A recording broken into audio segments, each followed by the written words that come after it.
Solar power एक free source of energy है। इस फ्री और अनलिमिटेड एनर्जी सोर्स को इस्तेमाल करके आप अपने घर का लोड चला सकते हैं और बैटरीज भी चार्ज कर सकते हैं। और जो बिजली आप इन दोनों कामों के लिए यूज कर रहे थे, उसे ना यूज करके आप अपने पैसे भी बचा सकते हैं। सोलर पावर यूज करने के लिए आपको अपने घर में सोलर पावर सिस्टम लगाना पड़ेगा। सोलर पावर सिस्टम 3 टाइप्स के होते हैं: डीसी सिस्टम, ऑन ग्रिड और ऑफ ग्रिड सोलर सिस्टम। इस वीडियो में हम डीसी सिस्टम कैसे काम करता है ये समझेंगे। डीसी सिस्टम एक ऐसा इनोवेटिव और environmental friendly home lighting solar solution है जो ऐसे एरियाज के लिए स्पेशली डिजाइंड है जहां फ्रीक्वेंट पावर कट्स की प्रॉब्लम है या जिन एरियाज में बिजली बिल्कुल अवेलेबल नहीं है। डीसी सोलर सिस्टम जानने से पहले हमारे लिए जानना बहुत जरूरी है कि डीसी यानी डायरेक्ट करंट क्या होता है। इलेक्ट्रिक करंट 2 टाइप्स के होते हैं: ऑल्टरनेटिंग करंट यानी एसी और डायरेक्ट करंट यानी डीसी। एक electric power house AC produce करता है। आपके घर में पावर स्टेशन से आने वाली सप्लाई एसी होती है। घर में लगे अप्लायंस यानी टीवी, फैन, लाइट्स भी नॉर्मली एसी होते हैं। सूरज से पैदा होने वाली बिजली और बैटरी में स्टोर्ड पावर डीसी होते हैं। आपको ये जानकर बहुत हैरानी होगी, जो एसी पावर आप अपने घर में यूज कर रहे हैं उसकी जगह अगर आप डीसी पावर सिस्टम इंस्टॉल करेंगे तो एसी पावर के मुकाबले लगभग 70% बिजली की सेविंग्स कर सकते हैं। इतना ही नहीं, जिस बैटरी से आप अपने घर में लगे एसी अप्लायंस चला रहे थे, उसी बैटरी से अगर आप डीसी अप्लायंस चलाएंगे तो आपके घर में लगी बैटरी आपको 3 गुना ज्यादा बैकअप देगा। विश्वास नहीं होता, पर यह बात बिल्कुल सच है। डीसी पावर से होने वाले फायदे और एसी पावर से होने वाले नुकसान को जानने के लिए हमें इसके वेवफॉर्म को समझना होगा। जैसे हमने अभी समझा, एसी का मतलब है ऑल्टरनेटिंग करंट, यानी करंट और वोल्टेज की डायरेक्शन बदलती रहती है। यानी एसी सप्लाई की वेवफॉर्म एक साइकिल में पॉजिटिव से नेगेटिव ऑल्टरनेट होती है। वहीं डीसी का मतलब है डायरेक्ट करंट, यानी करंट और वोल्टेज एक ही डायरेक्शन में फ्लो करती है। डीसी सप्लाई की वेवफॉर्म कभी नेगेटिव डायरेक्शन में फ्लो नहीं करती, जिसका मतलब है कि डीसी सप्लाई में लॉसेस काफी कम होते हैं, जिससे डीसी अप्लायंसेस एसी अप्लायंसेस के मुकाबले काफी कम पावर कंज्यूम करता है। एक एग्जाम्पल के तौर से इस कॉन्सेप्ट को समझते हैं। मान लीजिए आपको 54 इंच का डीसी फैन और 54 इंच के एसी फैन को कंपेयर करना है। इन दोनों अप्लायंसेस के पावर कंजम्पशन कैलकुलेट करने के लिए एक सिंपल फॉर्मूला है, P = V × I। अब अगर हम डीसी फैन की पावर कंजम्पशन कैलकुलेट करना चाहते हैं तो हम V की वैल्यू फॉर्मूला में 12 वोल्ट रखेंगे, क्योंकि बैटरी से हमें 12 वोल्ट डीसी मिल रहा है और डीसी फैन करीब 2.08 एम्पियर करंट कंज्यूम करता है।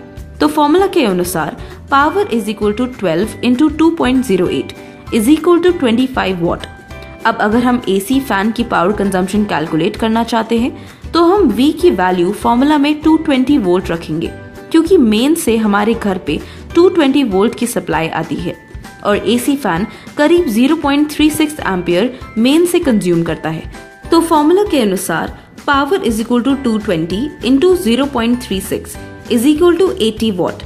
इस एग्जाम्पल से आप देख सकते हैं कि एक 54 इंच का DC fan 25 what power consume करता है, वहीं एक 54 इंच का एसी फैन करीब 80 वॉट पावर कंज्यूम करता है, जिससे हमें ये पता चलता है कि डीसी अप्लायंसेस यूज करने से लगभग 70% पावर की सेविंग्स होती है। और क्योंकि कम पावर कंजम्पशन हो रहा है तो जाहिर है कि आपका बैकअप टाइम भी बढ़ जाएगा। 70% कम पावर कंजम्पशन की वजह से हमें बैटरी से 3 गुना ज्यादा बैकअप मिलता है, जिससे आप अनुमान लगा सकते हैं कि आपके मंथली इलेक्ट्रिसिटी बिल पे कितना फर्क आएगा। अब हम डीसी सप्लाई से डीसी अप्लायंसेस रन करने से होने वाले एक और फायदे को समझेंगे।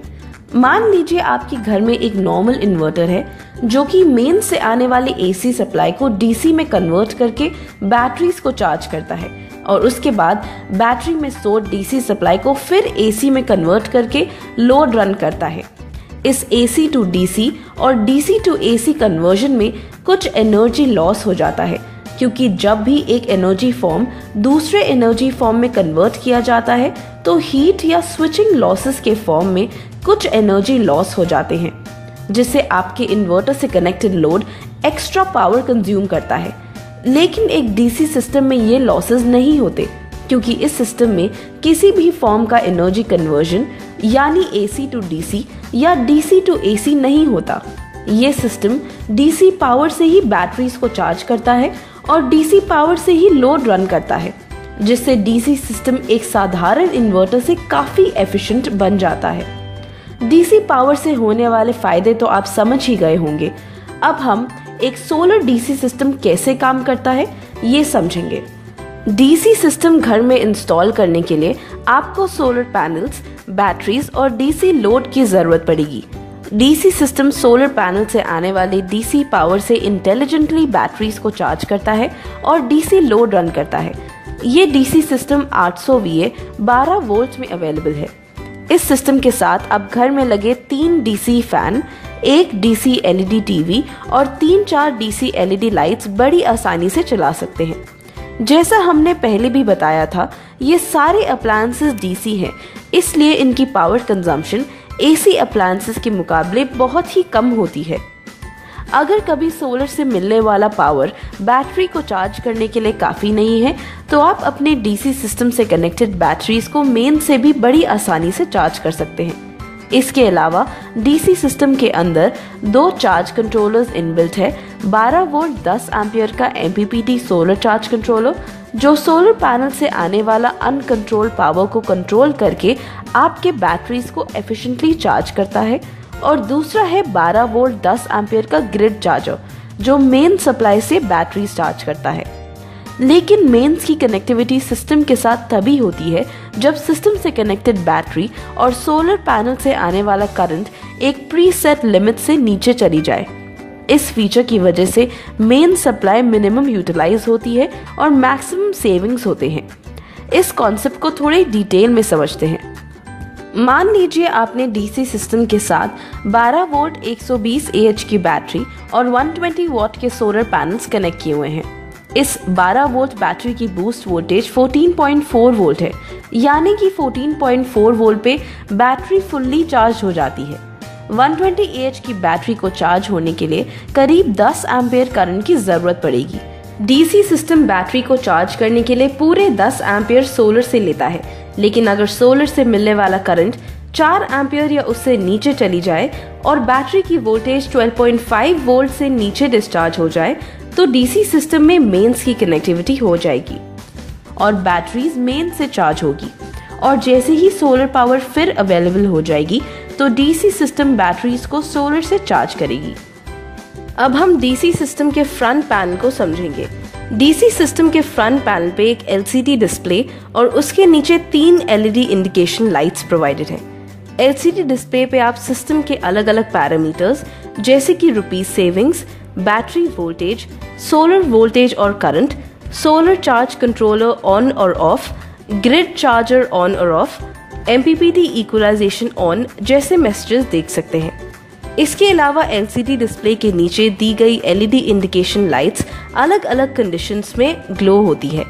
पहला इंडिकेशन है जब मेंस से बैटरी चार्ज हो रही है, तो mains charging on LED green colour में ग्लो करेगा, और उसके बाद जब बैटरी सोलर से चार्ज हो रही है तो solar charging on LED green colour में ब्लिंक करेगी, और जब बैटरी सोलर से फुल्ली चार्ज हो जाए तो solar on LED continuously glow करेगी। जब सिस्टम से कनेक्टेड बैटरी डिस्चार्ज होकर लो कंडीशन में चली जाए तो तीसरा LED रेड कलर में कंटिन्यूसली ग्लो करेगा। इसके अलावा DC सिस्टम में एक मोबाइल चार्जिंग पोर्ट भी प्रोवाइडेड है, जिससे आप USB केबल के थ्रू अपने मोबाइल फोन को सोलर पावर से चार्ज कर सकते हैं। अब हम DC सिस्टम में प्रोवाइडेड कुछ इम्पोर्टेंट प्रोटेक्शन फीचर्स को समझेंगे। DC सिस्टम में प्रोटेक्शन के लिए 2 फ्यूज प्रोवाइडेड है, AC फ्यूज और DC फ्यूज। पहले हम AC फ्यूज को समझेंगे। DC सिस्टम में 6.5 एम्पियर का AC फ्यूज सिस्टम के साइड पैनल पे प्रोवाइडेड है। अगर मेन से आने वाला इनपुट करंट 6.5 एम्पियर से ज़्यादा बढ़ जाए तो AC फ्यूज ब्लो हो जाता है और आपके सिस्टम को प्रोटेक्टेड रखता है। सिस्टम के दूसरे साइड पैनल पे 30 एम्पियर का DC फ्यूज प्रोवाइडेड है।